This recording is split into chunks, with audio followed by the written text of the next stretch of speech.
one of the things that's surprising about running for office is that you end up actually, at least in Maryland, the way it works is you end up spending a lot of time with the other people who are running. So the main thing that we've got are forums or debates, but you've got these events in which a whole group of candidates come together to talk about something that typically some are put on by party organizations, but most of them are put on by civil society organizations. So you want to attend them to reach voters. And so often, 6 or 7, 8 people can be attending, sometimes from different parties, as well as the people running in the Democratic Party. So I participated in 45 of these, and very quickly you get to know and size up the other people who are running, because most of the time you're not talking. Most of the time you're listening to how they answer exactly the same question.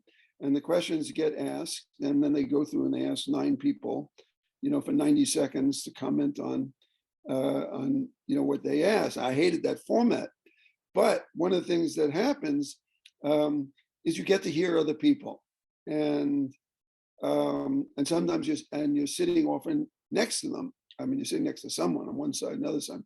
At any rate, quite a few times, I found myself in broad agreement with things that David Lashar was saying, or he found himself in broad agreement with things that I was saying. And I remember once in particular, I was introducing Bread and Roses socialism, and I was saying something like, well, it's 1/3 Bertie Sanders, and it's 1/3 the 18th century Quakers, who not only taught us the joy of living simply, but also taught us that the refusal to be content with living off of the fruit of your own labor was one of the main causes of slavery, that if people were content to live off of what they themselves could produce, they wouldn't have gone thousands of miles around the world to enslave other people to work for them.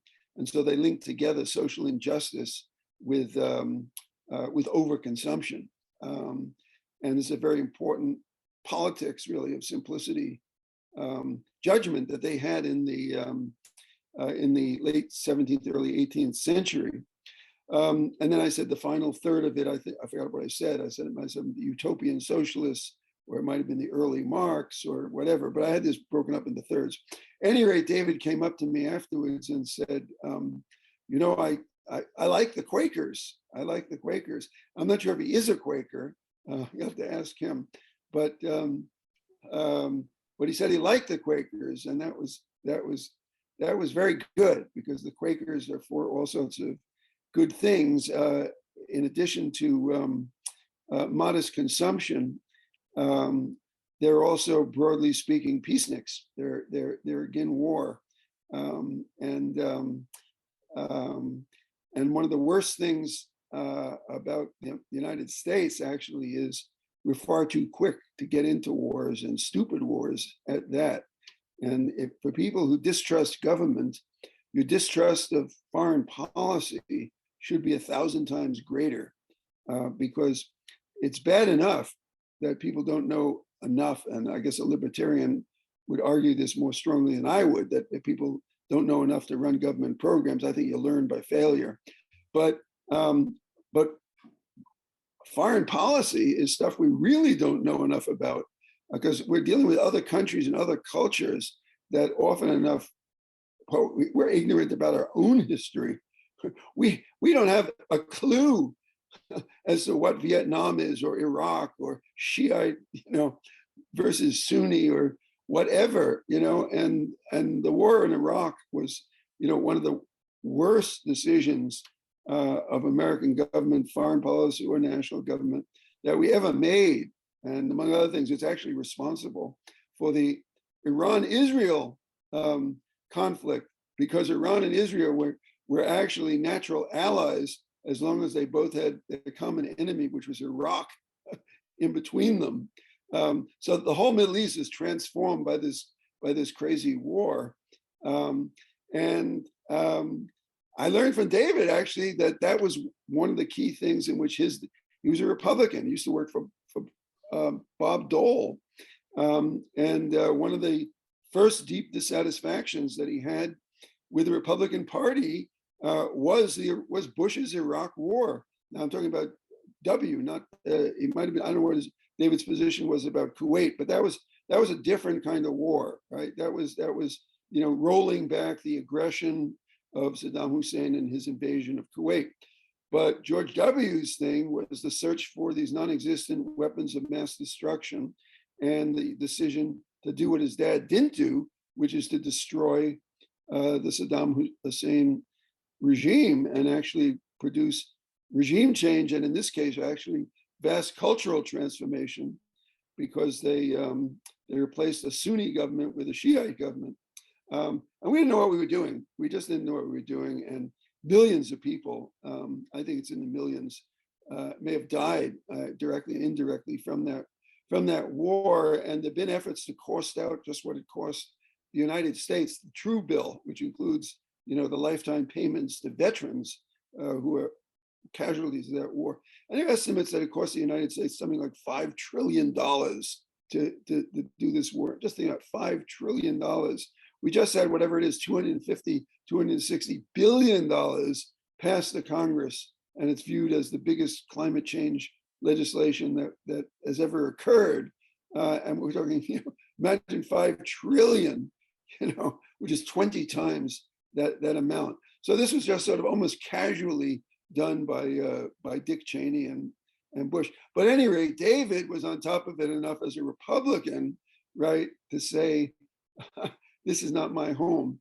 And I think for him, the final straw was, of course, Trump coming to power in the Republican Party. And I believe he left around 2016, but he was a Hogan appointee. He was appointed by Hogan and worked his way up in the Department of Health into, I think he was chief financial officer, even operating officer in the Department of Health under Hogan. So he's, someone with a career in a Hogan-like administration who 4 years before Hogan, Hogan himself hasn't left the Republican Party yet, but David left. So he's a guy with character. A guy with some insight also into policy and with an affinity to the Quakers. What's not to like? So, and I found that we can have good talks. So I think it was his idea, because it's sort of this socialist libertarian thing of why don't we have dialogue about fundamentals, and rather than being cramped in this 90-second thing that the campaign trail put us in, why don't we talk for an hour, just the two of us? And he has a friend who has a radio program who serves as a moderator. And we've done 2 of these so far. They went well, they're on YouTube, and we'll do more. And I hope if he becomes governor, we'll continue to do them. I'm running against Joe Biden, so I'm going to be a candidate for another 2 years. I'll have my conversations I'll be the candidate, but I'll have my conversations with the Libertarian governor. And the whole country will watch it. And it's very salutary, because part of what it is it shows the possibility of reasoned dialogue at a time when it doesn't exist in the United States. Everybody thinks they know all the answers, and they know who's friend and foe, and they know there's nothing to talk about with the other people except maybe negotiating. But the idea that you could actually reason about something, even if you disagree, part of what you find out in good conversations often, actually, for me at any rate, I don't change my mind very much, I must admit that. But what I do find is that in talking this through and in arguing for my positions, I often find a deeper reason why I believe the things I do than I had in the first place. So it's a deepening experience, not necessarily for me, a change my mind. Now, I hope for the other guy it's a change his mind. We'll see. David's more flexible than I am. He's younger than I am. So that's probably to be expected. But in any event, he's a person of character. And we are in a very strange time in America. The big realization for me about January 6th is that this country was saved by principled Republicans. It was saved by people who count principled Republicans who hold minor positions in state government and count the votes in places like Georgia, and were willing to say on the telephone, no, Mr. President, I'm not going to find you 13,381 votes. That's not the way it works. Okay. Now those people, voted for Trump. They voted for Trump. They're the ones who saved this country. And if we lose those people, we're going to lose this country. Anyway, I see David as, that kind of Republican. Except that I'm a libertarian. Right. That kind of libertarian. All right. Thank you very much, Jerome. And I look forward to perhaps becoming governor. And if governor, working with you as president. Right. Now we've gone from long shots to the moon, but okay, I like it. We're both trying to make our democratic republic a better place to live.